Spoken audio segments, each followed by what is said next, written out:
Welcome to Beyond the Gates. My name is Susan Wheeler, and this month we're in beautiful Laguna Beach, an easy 8-mile drive from Laguna Woods through Laguna Canyon. Now, those who are new to the area are often astounded at the sheer number of galleries that are in Laguna Beach, and each gallery has its own personality.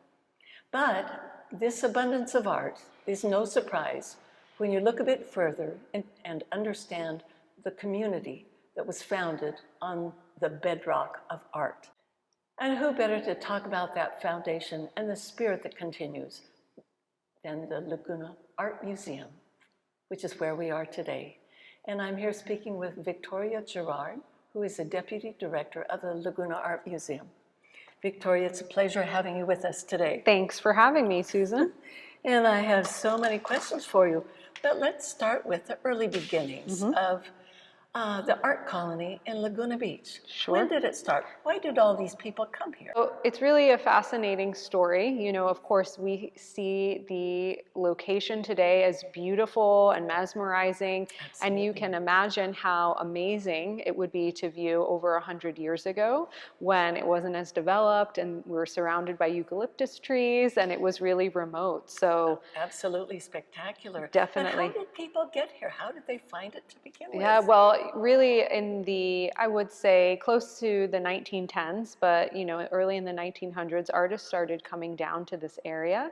And you know, just like today, it really just takes a few people before word spreads.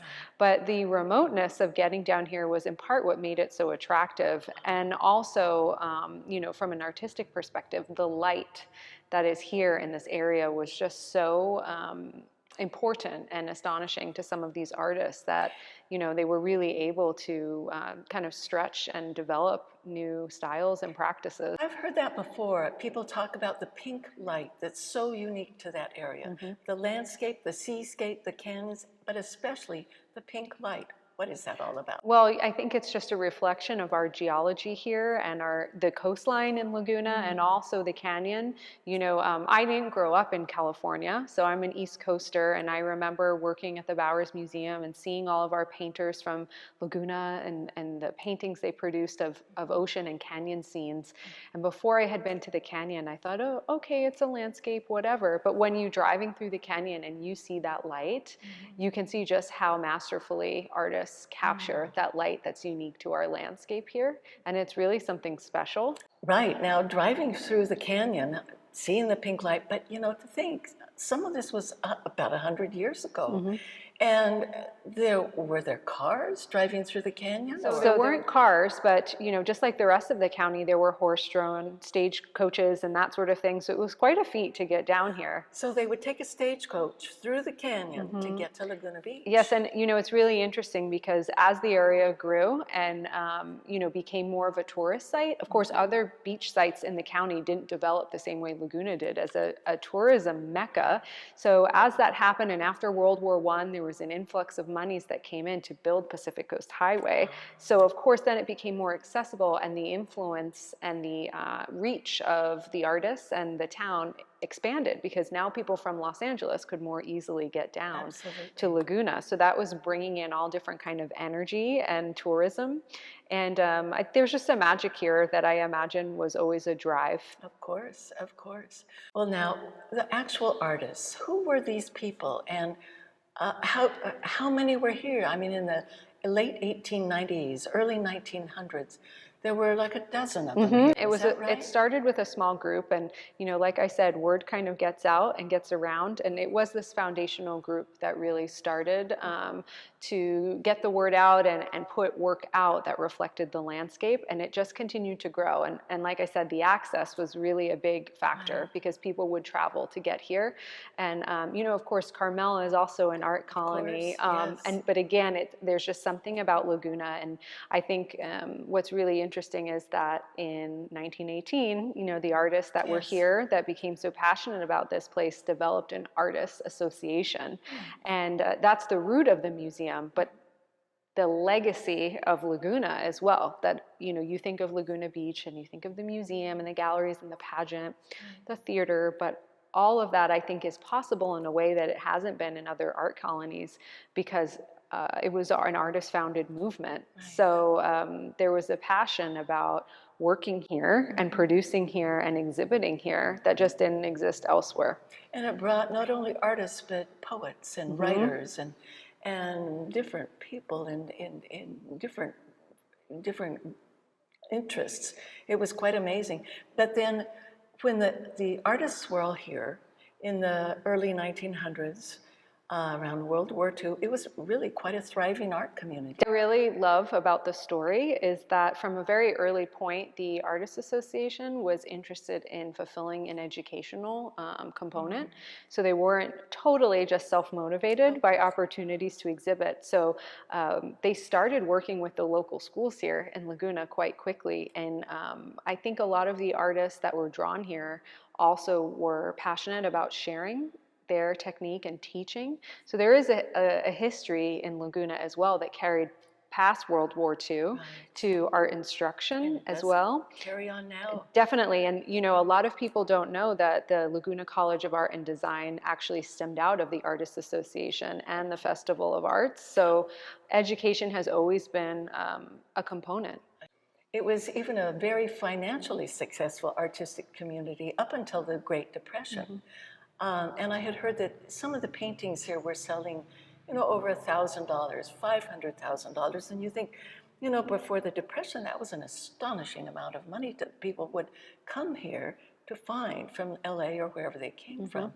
But then once the Depression hit, the whole community, the artist community, kind of fell into, no one came to visit it, and thus started the pageant of the masters? So I was brushing up on my history of the museum in preparation to talk to you, and one of the things that became really clear was that unlike other beach sites in Orange County or really in Los Angeles, this was always a site for tourism. So it tended to draw a more affluent crowd, as opposed to other beach sites were utilized more for their natural resources and a kind of more of a corporate product.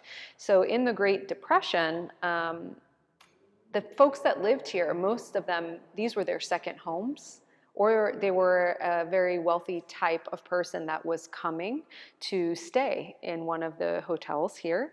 And so although the community did suffer, it didn't perhaps suffer as much as some other communities throughout the country, which is really interesting. And of course, as someone that works in the arts, you always think that the arts would prevail, you know, and of course a little bit later, another thing that I found of interest was that after the war, when folks had their GI Bills, there was a big push to get involved into the arts and to come down to Laguna to learn and to be trained to work in the arts. So, you know, there's something about California that's so special, you know, our creative economy, it's just $22 billion in California alone, right? There's just something about California that draws creative types.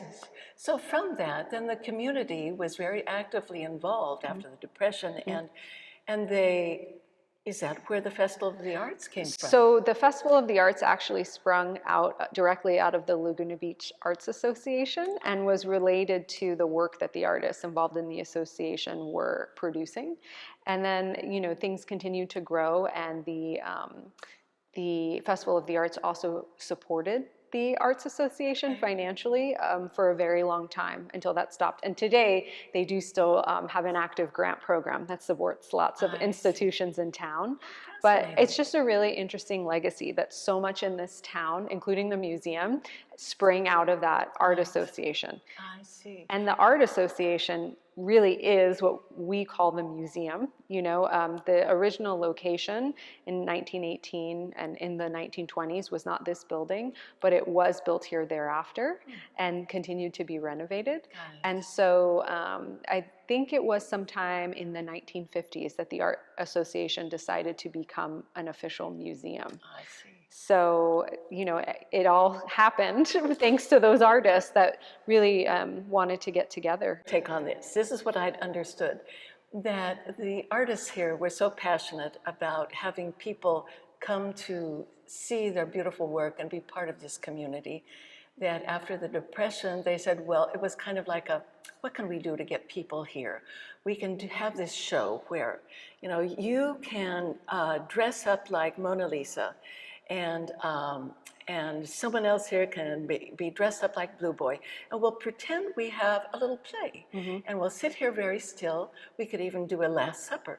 We'll sit here very still for 20 minutes, and people will come see us, and then we'll change pictures. And that eventually, supposedly, turned into the Pageant of the Masters. Now, is that true? Well, People to come in. yes, there was always this impetus and this energy to get people down here. And because you were dealing with this artistic community, everyone was invested in those kind of experiences and energy. And it's really exciting, again, just to think about today how that pageant has expanded and amazing. Persisted. Yeah, I know it, because then people weren't buying the paintings. People would come here for the show, right, to see what was going on, and going all that way through the canyon on that windy road just to see the big pageant in Laguna Beach. Well, it still kind of has an international reputation too. The museum recently had an exhibition, unfortunately, very closely to the COVID year or years, of a LA photographer, Matthew Ralston. And he, a few years ago, was so entranced by the pageant. He had been going to it, and he was so fascinated by the concept that he wanted to photograph those that actually put the works together. And it was really interesting. He kind of cut to the core of the history of the pageant and these people that are the people behind the masterworks. And so even today, there are audiences interested in seeing that outside of California. Oh, and absolutely. The pageant culture, it was so timely, at that time in American history, that it kind of seems, I don't know how you would characterize it, kind of like old-timey and cute, right, to some folks, but those were happening all over Orange County. Those pageants were just a really popular medium of that time. Yeah, and so it's really exciting that ours here in Laguna has become something greater. And do the others continue? They don't. No. So anyway, we have this beautiful art colony here that is thriving. The Pageant of the Masters starts. The big festivals branch off, and the education in Laguna Beach, art education, music, the arts really flourishes. So Laguna Art Museum, what is going on right now? It's an exciting time here at the Laguna Art Museum. It's always exciting at a museum, in my opinion, but it's just my 8th month here and our executive director's first year. So we've really been trying to infuse kind of a renewed energy and excitement into this museum. So I am just so excited to see what the two of you and the whole group are going to be doing with this museum. So fill us in a little bit on what you've started on. Well, thanks. We're so excited, and hope everyone is just as enthusiastic to come back post-COVID. And really, it was so isolating for many people in so many different ways. But the arts were really affected, and museums could not open for quite some time. So we're excited, and we're aiming to be quite welcoming and just bring in familiar faces and new folks to the museum. So we're doing a couple of things generally, including about 2 programs a week: lectures, panel conversations, workshops, family programming. Okay, now tell us a little bit about that specifically. What kind of programs and what do you actually do? So for example, just in the month of May, we're kicking off the month's programming with our First Thursday Art Walk, which is a free night at the museum where you can experience the museum, hear some live music, do a craft, mix and mingle, have some wine or beer at the museum. And we have conversations with the artists that are exhibiting the work, and our curatorial fellows who are serving as our experts in our collections and exhibitions. So they'll be in dialogue. We have a monthly story time program for families. We have wait. Monthly story time. Yes. What kind of books do they do? Readings about artists? So we're shaping that program all around either a theme in our permanent collection or a current exhibition. And it's the 4th Sunday of every month. And it's really great way for grandparents or parents to bring a kiddo. Many grandparents, so they would be interested in that. Well, it's about an hour-long program total, on and Sundays. on Saturdays at 10 a.m. And you come in and we have a great museum educator that reads the story. There's also an in-gallery exercise of some sort, a scavenger hunt or something to relate to the story. And then there's a themed project that you can work together with the kiddo that comes on by. And you know, kids under 12 are free at the museum, always. Wonderful. So it's an exciting opportunity. But we're also going to be running some workshops at the museum for figure drawing. And This is for adults. yes, or young people, but not the littlest children, but kind of a more advanced class. So how does that work? You sign up for it, you pay for the workshop, and they have... There will be a live model and an instructor from Laguna College of Art and Design. Oh, fascinating. We have a couple of lectures that are coming up that relate to 2 exhibitions we're opening in the month of May.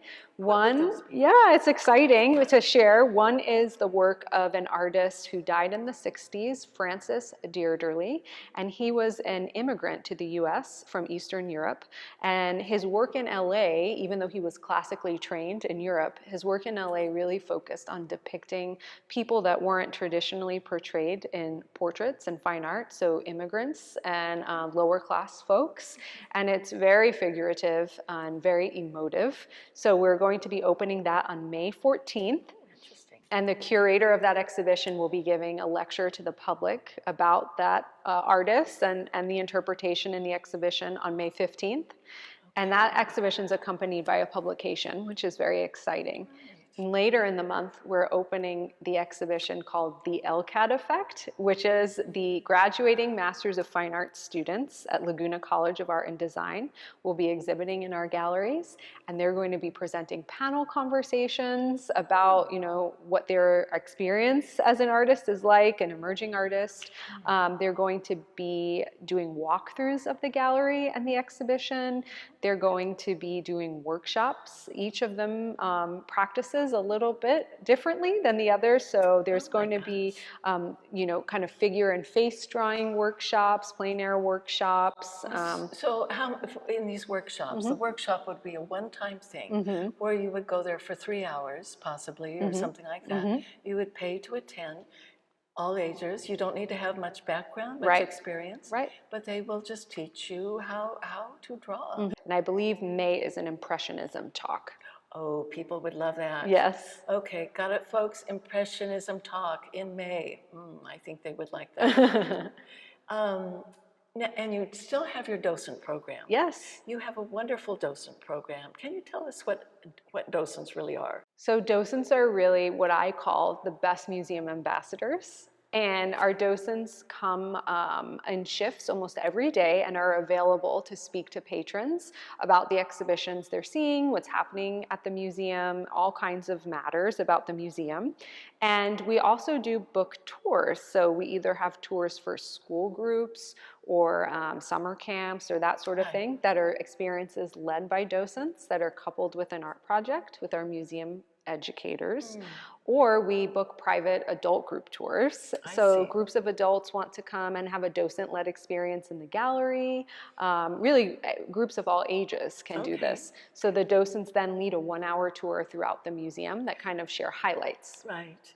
So in May, for example, we'll have about, I want to say, 4 different exhibitions going on. So 4 exhibits for the price of 1. Yes, exactly. Wow. And if you're a member, they're free. So you can come as many times as you like. Better But yet. in the basement, we have a show with a artist named Jean Lau, and she's from Encinitas. And I encourage everyone to come see it, actually, because it's up till September, and it's she works in paper mache, but it's an interactive experience. And I don't want to spoil it for everyone, but she really critiques consumerism, but herself as well, because she participates in consumerism as an artist.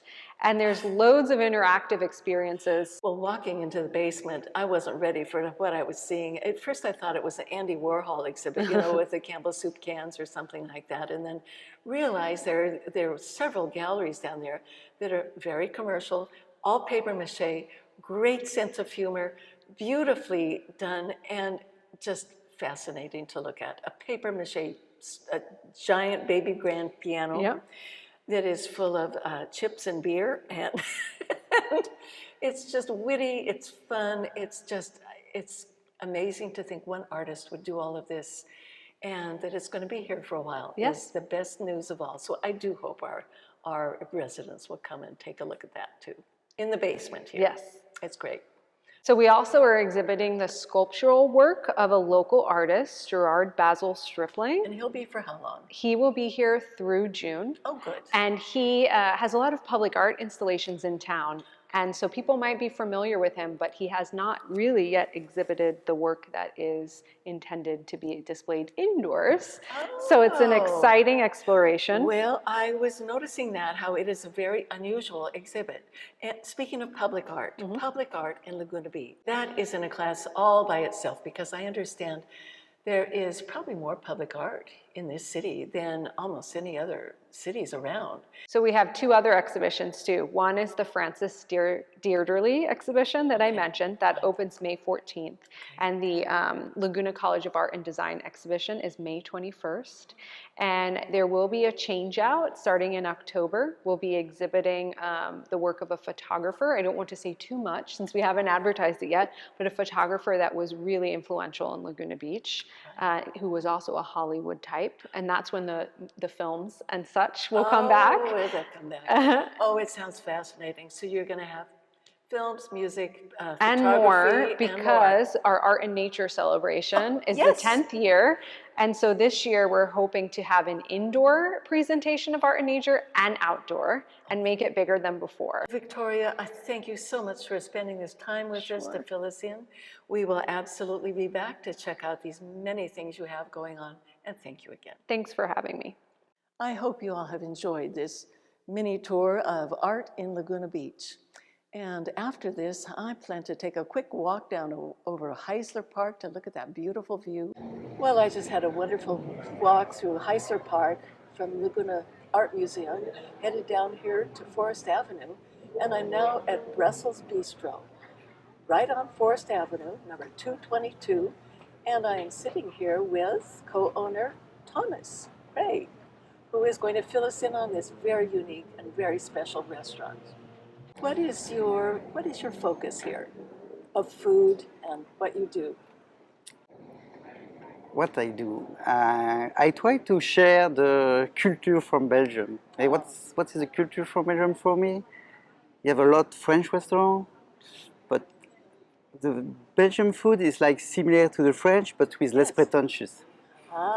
Special dishes. It's more with the heart. More with the heart, Yeah. Those special dishes. Don't say that as the French guys. Okay. Right. So some of those dishes, you are truly a unique restaurant because you have, well, to begin with, mussels. Tell us about the mussels.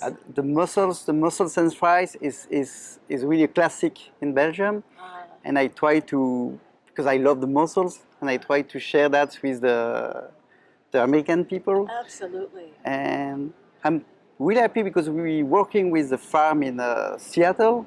Oh. He import directly the mussels by plane, because really fresh mussels, and So the mussels all come from Seattle. You have Seattle, a special source there.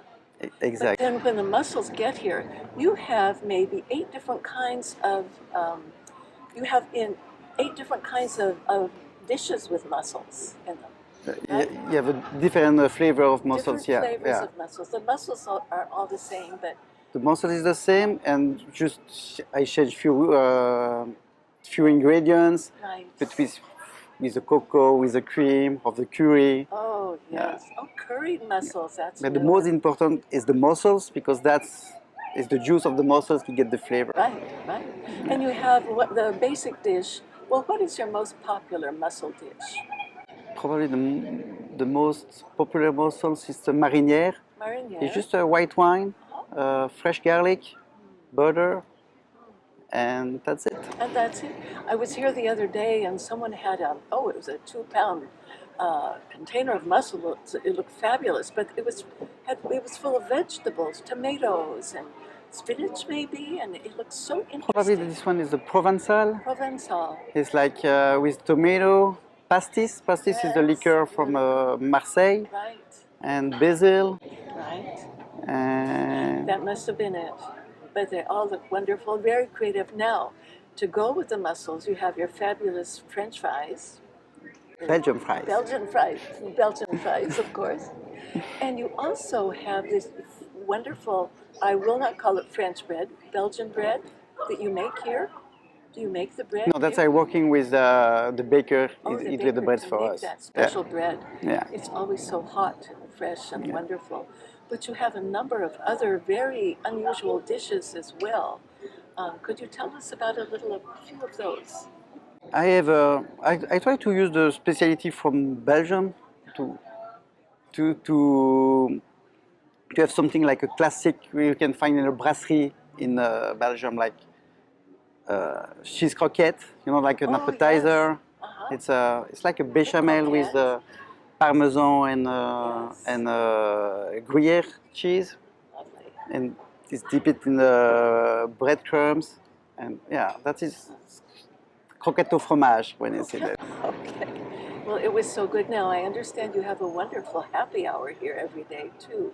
Yes. And that must be when you serve the croquettes and happy hour from 4 to 6. Is that right? 4 to 6, yeah. 4 to 6.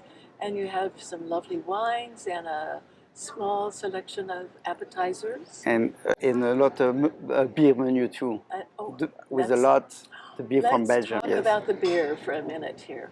Now you have Belgian beers, all Belgian beers. All the Belgian beers. I have a few import beer. Okay. Also have flights of beer.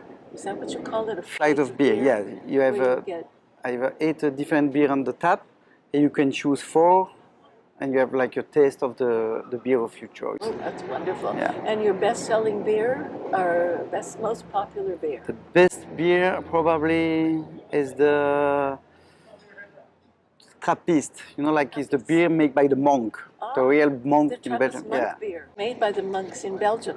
in Belgium, It's yeah. been sent here especially. Now, and Thomas, let's see, you told us about the happy hour, and tell us about your hours. Your hours. What hours are you open? The restaurant is open every night, Monday to Friday, the 4 o'clock to 9, 9 10, o'clock, depends. Monday through Friday. Yeah, and Saturday and Sunday it's open for lunch and dinner Oh, at 11:30 to. good to know. And Friday and Saturday after 10 o'clock you have a nightclub too. Oh, okay, 10 let's to- make sure we get that. A nightclub. Now that takes place downstairs. Yes. And you have what, three-piece band, right? Or It's a DJ. a DJ that plays with wonderful music, electro music, yeah. electronic music, not Belgian music necessarily, but No, not. okay. But it's a very lively atmosphere here on the weekends. On the weekend, yes. All right, that is good to know. Well, thank you very much, Thomas, for taking time to fill us in on this wonderful, unique restaurant. And I know our people in Laguna Woods will be thrilled to hear by this very special place. And hopefully we'll be seeing them soon. Thank you, Suzanne. Thank you very much for tuning in to Beyond the Gates. We know a lot of you like watching this program every single week, and we appreciate you tuning in. We'd also like to find out what your input is. Tell us where you'd like to see us go. Tell us where you'd like to see Beyond the Gates go. You can contact us at beyondthegates33@gmail.com. Again, thanks for watching.